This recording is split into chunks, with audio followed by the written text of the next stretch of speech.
Reencarnação.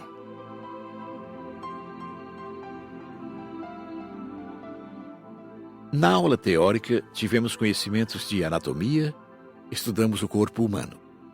Depois vimos, através de filmes, muitas reencarnações. Presenciamos nascimentos de gêmeos, observando como 2 ou mais espíritos se preparam para reencarnarem juntos. E também como é feito o processo de esquecimento do passado. Todos nós temos na reencarnação um recomeço. Não nos convém recomeçar lembrando o passado. Temos a bênção do esquecimento dos nossos erros para que, no novo corpo, recomecemos sem a dor do remorso. É útil recordar o passado, outras existências? Indagou Terezinha. Quando desencarnados, só se recordam os que estão aptos para isso e se for útil a eles. Encarnados, em alguns casos somente. É prejudicial lembrar-se por curiosidade. Às vezes, recordaram a terapia, como em pessoas com tendências ao suicídio. Talvez sabendo um pouco do que sofreu quando se suicidou em vida passada, lutará contra essa tendência e tentará superá-la. Algumas pessoas com traumas têm seus problemas amenizados com a lembrança. Só recorda sozinho aquele que está amadurecido para isso. Muitas recordações em espíritos imaturos os têm levado à loucura. Respondeu Raimundo. Vi, quando encarnado, pessoas loucas que tinham 2 personalidades. Será que é porque recordavam o passado? Ivo indagou. Cada caso deve ser analisado para darmos o diagnóstico. Mas pode ser que, recordando seu indivíduo preparo, o cérebro físico adoeça, confundindo tudo. Sei de obsessores que, vendo que o encarnado tem tendências à loucura, o forçam a recordar o passado e assim ele fica doente. O esquecimento é uma bênção. Mas ficam em nós fatos do passado, medos, afetos e desafetos, não é mesmo? Sempre quando encarnado, se tem alguma sensação de conhecer lugares ou pessoas. Disse Rosália. Todos nós esquecemos o passado para reencarnar. Mas fica em muitos a impressão dos acontecimentos mais marcantes. Daí sentirmos essas sensações. Muitos fatos interessantes foram narrados. Há grupos que se afinam numa grande família espiritual e procuram reencarnar sempre juntos, uns ajudando os outros. Existe também a reencarnação numa tentativa de reconciliar espíritos, embora nem sempre se consiga isso.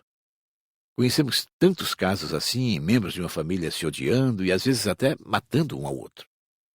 Joaquim narrou sua história. Inimigos de séculos, fomos eu e o outro espírito. Reencarnamos como irmãos nesta minha última existência para que aprendêssemos a amar. Desde pequeno, brigávamos nos odiando. Numa dessas brigas, atingiu-me ele com uma faca. Fiquei gravemente ferido e vim a desencarnar dias depois. Ainda bem que ele se arrependeu, pedindo-me perdão, e eu o perdoei de coração. Ele ainda se encontra encarnado e se arrependeu com sinceridade. Mas entre nós houve tantas ofensas que teremos de estar juntos de novo para atar laços de afeição. Será que poderão brigar novamente? Joaquim respondeu. Espero que não. Tenho me esforçado para aprender. Trabalho no posto, no umbral, no meio de muito sofrimento, para conscientizar-me do bem, para amar a todos como a mim mesmo. Fomos ao departamento de reencarnação da colônia. É um prédio muito bonito, cercado de jardins. O prédio de 3 andares é só para o departamento. Inúmeras pessoas trabalham ali. Sua decoração é simples, com pintura bege clara. Possui muitas repartições. Primeiramente, ficamos no salão da frente. Lá estavam várias pessoas preparando-se para a reencarnação. Misturamo-nos a elas, conversando para saber de seus problemas e o que desejavam. Aproximei-me de 2 senhoras. Apresentei-me. A mais velha disse: Aqui estou para pedir a reencarnação. Minha bisneta, espírito muito querido, quer engravidar. Espero ser esse neném. Confio nela e sei que me educará bem. Preocupo-me. Disse a outra senhora. Quero reencarnar para esquecer. Cometi muitos erros na existência passada e, por mais que tente não sofrer por eles, eu não consigo.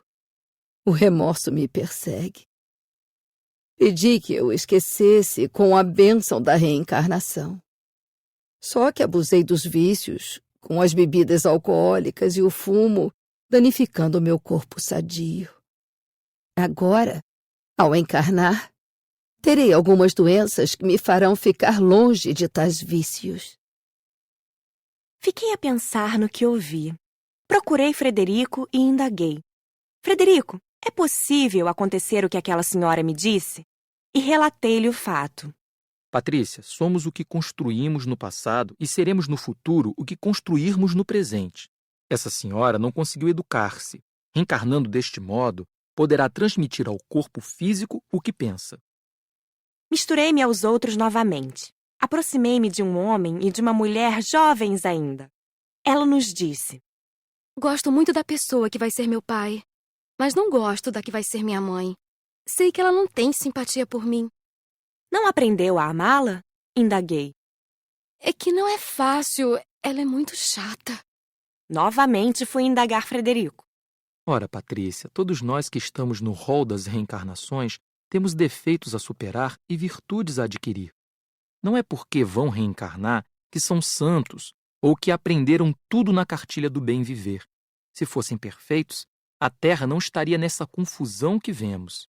O fato é que este preparo é para poucos, como também são poucos os que podem escolher os pais, como irão ser, etc. Esse preparo só é possível aos que trabalham, são abrigados nas colônias e nos postos de socorro. Há muitas salas no departamento. A sala dos pedidos é muito frequentada. É onde se fazem os pedidos para reencarnar. As pessoas que trabalham no departamento são treinadas e com muita experiência.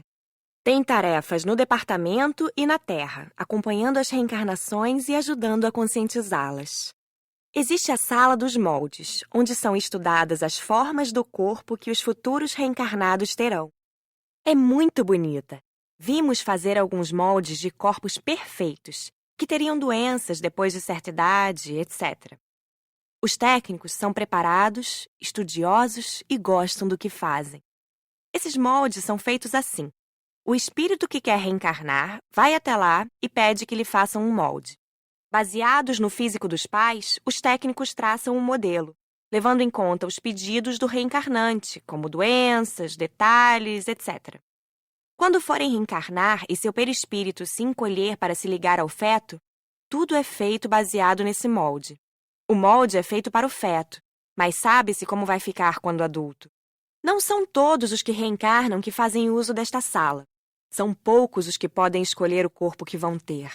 Esses poucos são os casos em que haja problemas particulares, em que os estudiosos do departamento pedem que sejam feitos, e os casos de espíritos com muito merecimento. Há a sala de espera, onde ficam os candidatos à reencarnação que pedem para reencarnar e aguardam sua vez. Aprendi muito conversando com as pessoas e notei que não pensam da mesma forma. Muitos gostam da vida encarnada e pediam nova oportunidade no corpo.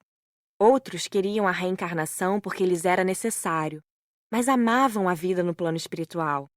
Em alguns deles, o medo estava presente, temiam perder-se na matéria.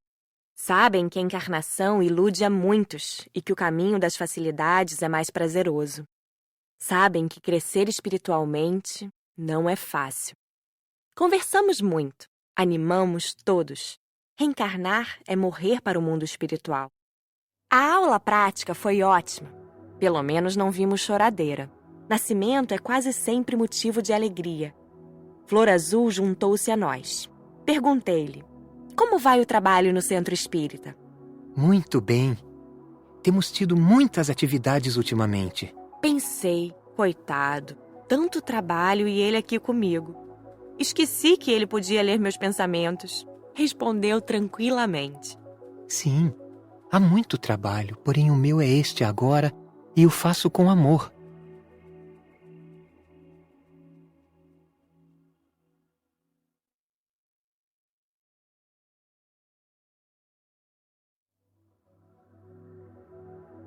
Coitado é aquele que não gosta do que faz.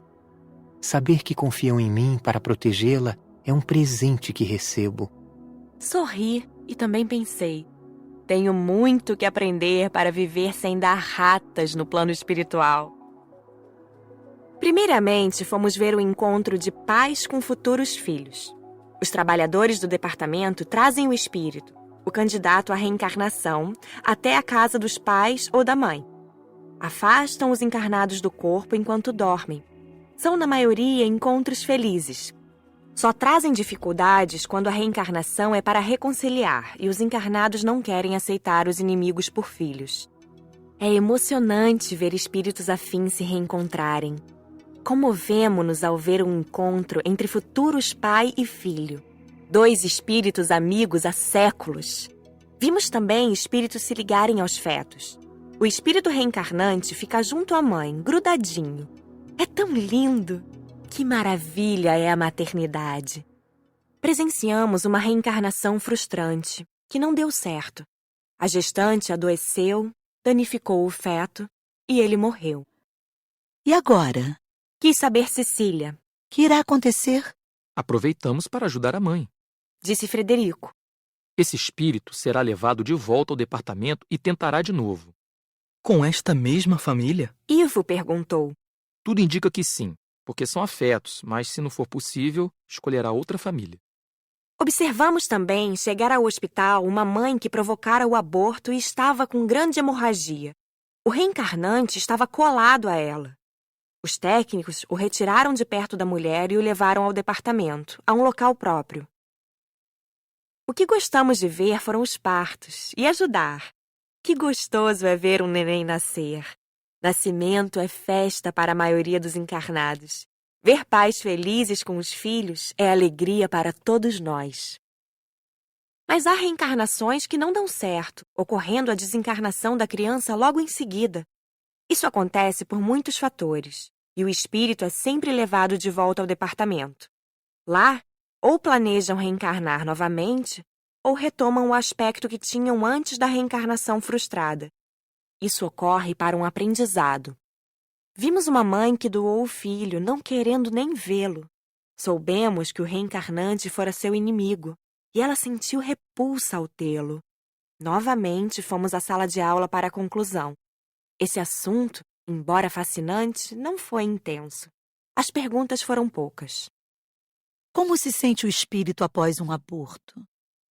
Se o aborto foi natural, ou seja, algo não deu certo e o feto morreu, o reencarnante sente por não ter dado certo e tenta de novo, às vezes com os mesmos pais. Se não é possível, escolhe outros. Não sentem dor, nada. É como se você fosse dar um salto, tenta e não dá certo. Prepara-se e tenta de novo. Já no aborto provocado, o espírito não sente dor, mas sente a repulsa, a rejeição. Normalmente é socorrido e levado para o departamento. Mas há casos em que o reencarnante se revolta e não pode ser socorrido. Retoma a forma anterior e passa a ser obsessor dos pais ou da mãe. Pode haver algum acidente imprevisto na reencarnação? Ivo perguntou. Sim, nós vimos um aborto natural, em que, infelizmente, a mãe ficou doente e o feto morreu. Achei muito interessante o caso que vimos de o pai querer o reencarnante por filho e a mãe não. Comentou Cecília. De fato. Respondeu Frederico. Isso é comum. Um dos cônjuges quer um espírito por filho e o outro não. Os técnicos sempre tentam reconciliar ambas as partes. Todas as mães que dão os filhos o fazem porque eles foram seus inimigos? Luiz perguntou. Não, muitas vezes o fazem por necessidade, outras por não querer responsabilidade. Também acontece, como o caso que vimos, de serem inimigos e a mãe não o querer. Há outros tipos de reencarnação. Os não assistidos por espíritos protetores do bem. Não vimos esses casos no curso. Não me cabe agora entrar nesses pormenores, pois eu ainda não estou inteirada do assunto. Pensei bem. Não quero reencarnar tão cedo. Amo tanto a vida no plano espiritual. Porém, sei que um dia terei novamente de fazê-lo. Entendi bem agora o que um senhor no departamento me disse. Ora, se todos entendessem o que é a vida quando encarnados, chorariam na reencarnação e não na desencarnação.